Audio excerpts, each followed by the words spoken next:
Isana dabarsu kabani Isana chesisu kabani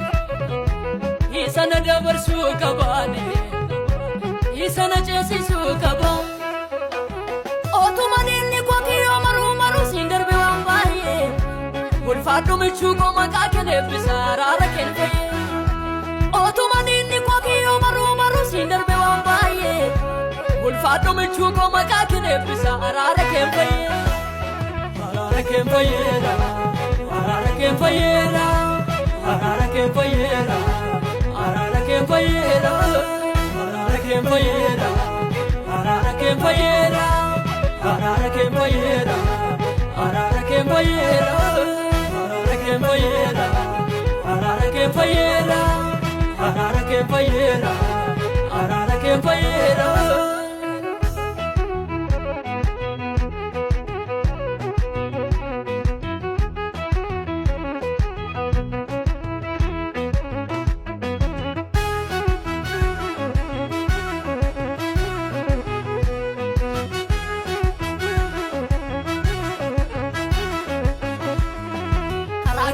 Nabeni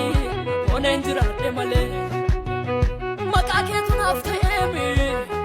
wana foda gagule karake malan nabeni onenjira demale makake tunaftemi wana foda gagule karake malan nabeni onenjira demale makake tunaftemi wana foda gagule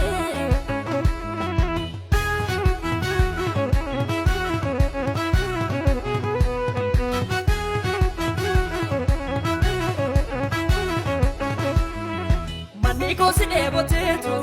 kalbin kosi ekata. Ati filano koti gafi koti, siduwa tu formata. Mani kosi debotetu, kalbin kosi ekata. Ati filano koti gafi koti, siduwa tu formata. Kesi kosi ndagatu, ishiga falafuna.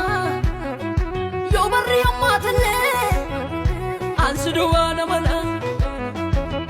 Kosinda tu Jesus Yishiga falafuna Yohani amatele Ansuduwa namana Ansuduwa namana Ansuduwa Ansuduwa namana Ansuduwa Ansuduwa namana Ansuduwa Ansuduwa namana Ansuduwa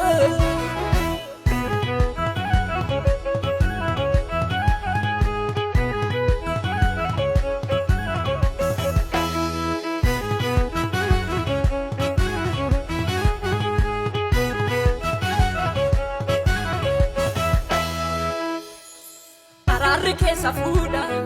manne ko jitirame abdi ko imbutu nedati gafa umni ko lume arke safuda manne ko jitirame abdi ko imbutu nedati gafa umni ko lume tireni sawate yoni be abdi ko laf mana nadande sako baki gofta ko asduwa na mana tireni sawate yoni be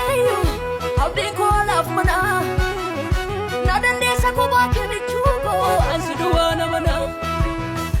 Ansuduwa na mana